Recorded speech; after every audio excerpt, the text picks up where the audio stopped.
Dans cet examen, je vais vous expliquer le motif de votre motivation. Vous savez, comme je l'ai dit, lors de la révision du Code minier en 2018, il a été institué une taxe, un droit qu'on appelle la redevance minière. Et vous savez, la redevance minière, si on prend les 100%, il y a 50% de la redevance minière qui va directement au pouvoir central. Il y a 25% qui va dans les provinces qui exploitent les minerais. Et 15% pour les entités territoriales décentralisées. Vous allez comprendre que nous arrivons déjà à 90%. Il avait été arrêté que les 10% de la redevance minière soient logés dans les fonds miniers pour les générations futures. L'idée c'était quoi? L'idée c'était de promouvoir l'après-mine, puisque nous savons que l'exploitation minière a une fin et on avait bien étudié qu'il fallait avoir un fonds qui doit aider les générations futures. C'était ça. Curieusement, quand je lis les rapports de la Cour des comptes, le gouvernement n'a pas pu démontrer la destination de ces fonds depuis 2000. Voilà ce qui était ma préoccupation.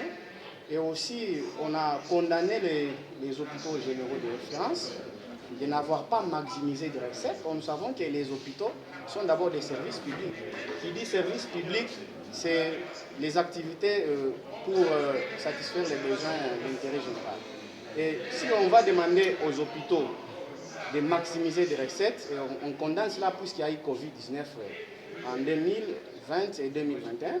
Mais dans la même période, vous allez comprendre qu'il y a eu aussi une taxe qu'on a instituée qui s'appelle taxe Covid voyage.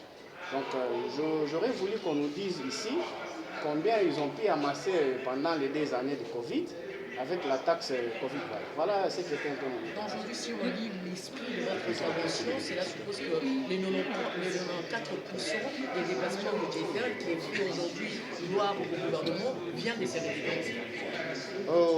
Je ne peux pas dire oui ou non, mais nous voulons d'abord qu'on nous donne les explications claires sur d'abord la destination du fonds. Lorsqu'on nous dira que les fonds ont été affectés à autre chose, eh bien c'est un détournement. Honorable, il y a un problème des créateurs. Les créateurs sont beaucoup menacés par les gens de sécurité. Alors, vous, en tant que député national, quelle assurance vous pouvez donner aux créateurs artisanaux? On a eu beaucoup d'échanges avec Madame la ministre des Mines. Mais en réalité, moi, je n'ai jamais soutenu l'exploitation artisanale puisque ça ne profite à personne, même pas aux exploitants. Vous voyez, si vous allez tenir compte des années qu'on a commencé l'exploitation artisanale jusqu'à aujourd'hui, il n'y a aucun trésor qui est devenu riche.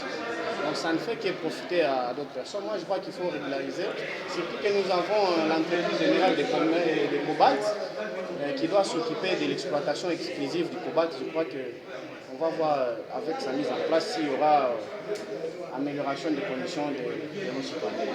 Honorable Moussoaïli.